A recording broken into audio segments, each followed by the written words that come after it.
Hi guys, welcome back to my YouTube channel Gaurav in Ireland. र आज चाहिँ मैले नेपालीमा भ्लग बनाइरहेको छु। आज हामी छौँ कर्क लकमा। यो चाहिँ एउटा ताल हो यहाँको, दामी छ। म एक राउन्ड त हान्छु यहाँ, तपाईहरु पनि हेर्नु। नेपालमा भएका यो के गरिसक्थे होला, यहाँ चाहिँ बाँचिरहेछन्। दामी छ। अब म तालतिर जान्छु, तालमा पनि छन्। यस्तो छ, यहाँ मान्छेहरू डुलिरहेछन्। आज घाम लाग्छ, फर्चुनेटली आज घाम लागिरहेछ, त्यही भएर हाँसहरू छन्, कागहरू छन्। यहाँको चाहिँ अलिकति चिसो भएर होला, मोटो मोटो छ क्या यिनीहरूको, फेदर अलिकति मोटो छ होइन, चिसो भएर पनि होला। के चरो पाइन्छन् त होइन, रौँदो।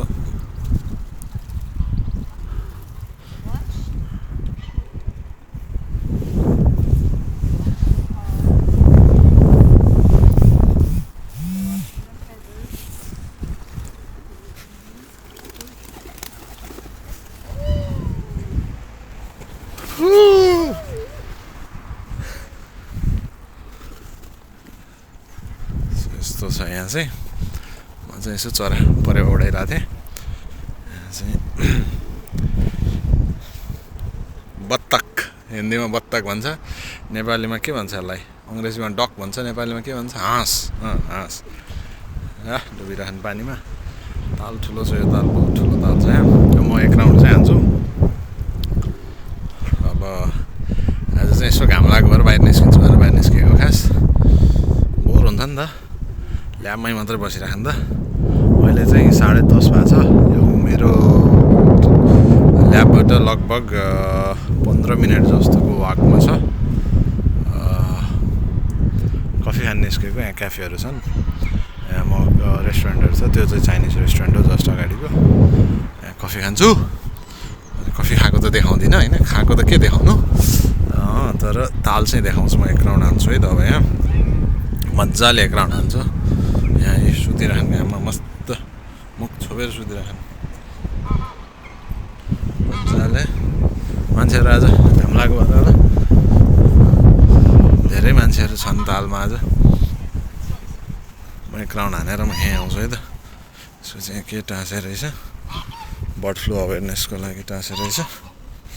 बर्डलाई चाहिँ नछुनु, फेरि फ्लू लगाएर सल्टिनु होला भनेर होला पक्कै। त्यो चाहिँ ठिक छ।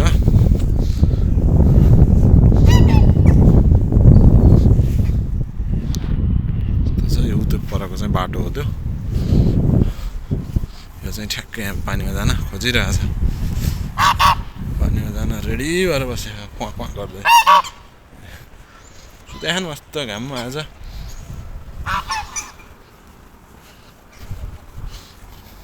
मजाले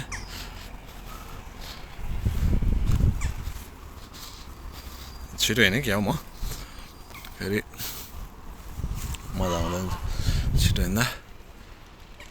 धेरै छन्, हाँस पनि धेरै छन्, चराचुरुङ्गी पनि धेरै छन्। यस्तो दामी छ आजको वेदर। आजको वेदर चाहिँ दामी छ। आज घाम लाग्छन्, पहिलोचोटि होला म आएको, यत्रो 3 महिना भयो म यहाँ आएको। आज पहिलोचोटि होला यस्तो मजाले घाम लागेको, यस्तो राम्रो पानी नपरिकन। अब बेलुकासम्म पानी पर्न पनि बेर लाग्दैन होइन, किनभने पानी चाहिँ बहुत पर्छ। यो चाहिँ दामी छ सिन, हेर्नु न कस्तो राम्रो होला त। यहाँ मान्छेहरू यहाँ आउँछन्, फोटोसोटो खिच्छन् होइन। म त भ्लगै बनाउँछु कि, त्यस्तो हो। खास मैले यसो बिदाको दिन चाहिँ मान्छेहरू धेरै हुन्छन् र यहाँ। म चाहिँ आज फर्स्ट टाइम नै आएको, त्यही भएर चाहिँ मलाई चाहिँ थाहा छैन बिदाको दिन के हुन्छ। यहाँ चाहिँ यस्तो कुर्सीहरू बनाउँछन्, कोही मऱ्यो भने उनीहरूको सम्झनामा भनेर यसो राखेको चाहिँ घरकाले बनाइदिन्छन्। त्यहाँ हाँस फाइट भइरहेको, डग फाइट। यस्तो छ स्थिति। ताल ठुलो रहेछ। म चाहिँ सानो ताल होला सोचिरहेको थिएँ, तर ताल चाहिँ ठुलो रहेछ। यहाँबाट मान्छे हिँड्न चाहिँ मिल्छ। यहाँ चाहिँ पानी छ, त्यहाँबाट अर्को बाटो पनि छ। हिँड्नलाई मस्त घाम लागिरहेछ।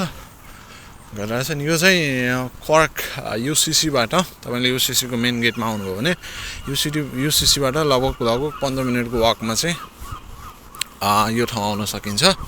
अब कर्कमा बस्नुहुनेले चाहिँ यो ठाउँमा आउन सक्नुहुन्छ।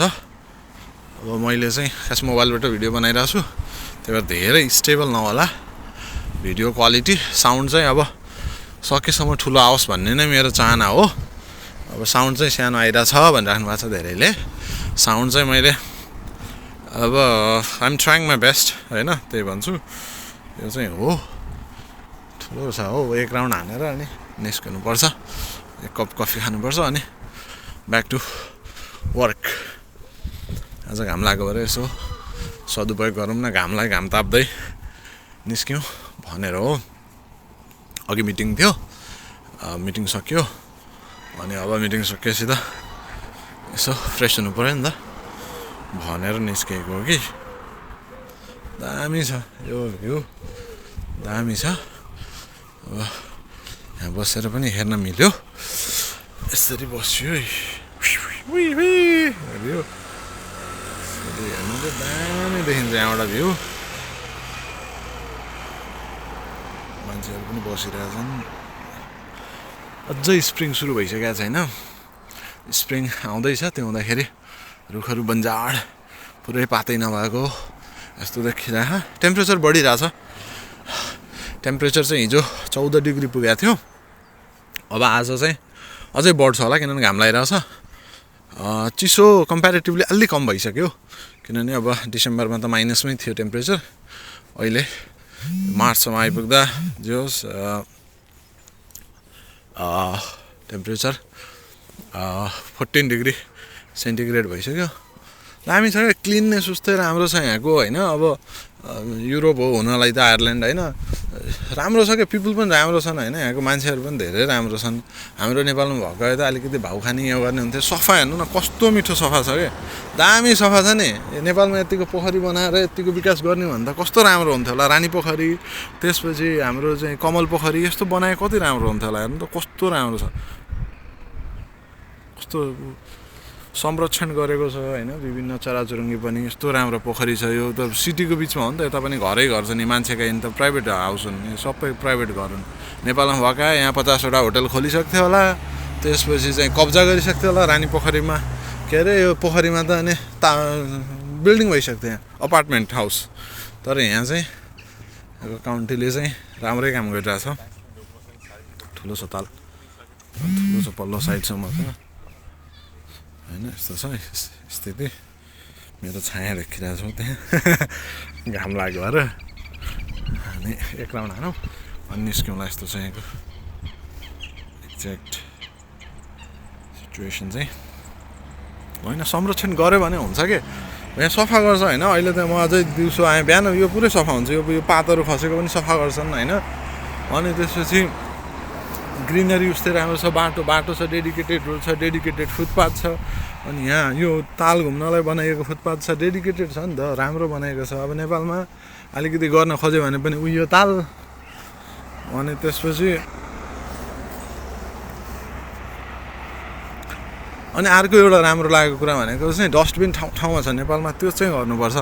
हाम्रो अलिकति हामीलाई पनि के हुन्छ भने चाहिँ बाटो सफा भएपछि एक त फोहोर फाल्न मन लाग्दैन होइन। अनि अर्को भनेको डस्टबिन छेउमै भइसकेपछि त मान्छेले डस्टबिन लरै फालौँ न, डस्टबिन यहीँ छ भन्ने हुन्छ नि त। हाम्रो त कहाँ हो, कहाँ डस्टबिन पनि छैन, केही पनि छैन।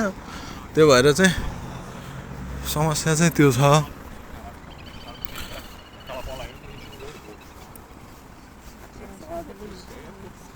कस्तो घाम तापिरहेको हेर्नु नि त्यहाँ। अनि यस्तो भएपछि भन्छ बल्ल पातलो फेदरवाला परेवा देखेँ मैले। अन्त यहाँ मोटा मोटा फेदर मान्छे कुकुर चाहिँ साह्रो लिएर हिँड्छ नि यहाँ।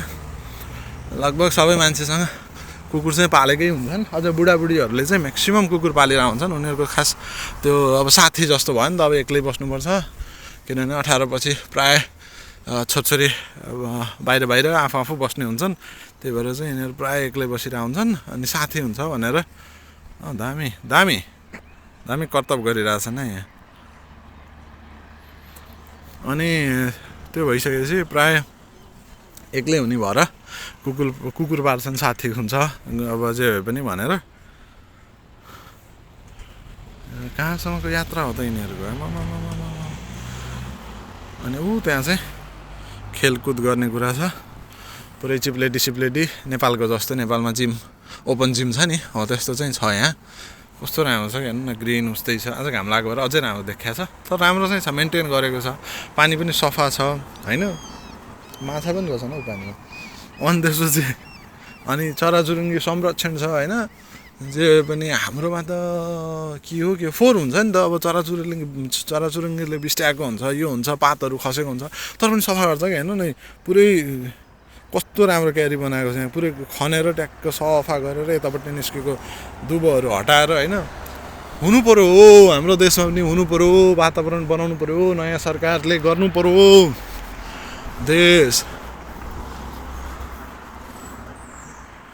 युरोप घुम्न मात्रै आउने होइन यो यहाँबाट गएर सिक्नु पनि पर्यो साथीभाइहरू भन्ने कुरो हो लाइक गरौँ सेयर गरौँ सब्सक्राइब गरौँ जे गर्नु मन लाग्छ गरौँ म उता गइन अब म फर्किन्छु कलेज जानु पर्यो अब काम त काम छ आफ्नो काममा चाहिँ फोकस गर्नु परिगयो होइन लु दिस मच फर टुडे अब म नेपालीमै भ्लग गर्छु होला सजिलो हुन्छ अब यति गरेपछि बाले पनि हेर्नु हुने भयो अनि त्यसपछि साउन्डको प्रब्लम थियो साउन्ड चाहिँ अब सम्भवतः अब चाहिँ सुनिन्छ होला ठुलै बोलिरहेको छु मैले